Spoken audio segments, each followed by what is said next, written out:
Salyanlılar İlaxır çərşənbəni böyük əhval-ruhiyyə ilə qarşılayıblar. Bayram münasibəti ilə Salyan rayon mədəniyyət mərkəzinin qarşısında böyük tonqal qurulub. Uşaqdan böyüyə kimi hamı İlaxır çərşənbənin işığına toplaşırlar. Torpağın oyanışını tərənnüm edən İlaxır çərşənbə təkcə təbiətin deyil, həm də insanlarda yeni arzuların yaranmasının, niyyətlərin saflaşmasının göstəricisi hesab olunur. Bugünkü gündə tonqal ətrafında uşaqlar əl-ələ tutub rəqs edirlər. Bir-birindən maraqlı mahnılar söyləyərək tədbir iştirakçılarının zövqünü oxşayıblar. Bildirilib ki, səhər saatlarından başlanan bayram mərasimi axşam saatlarına kimi davam edəcək.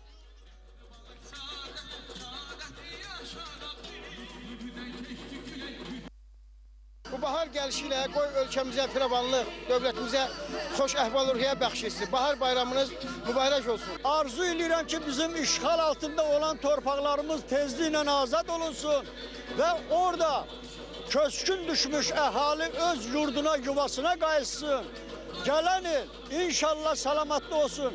Bu çərşənbələri biz həmin torpaqlarda keçirdək.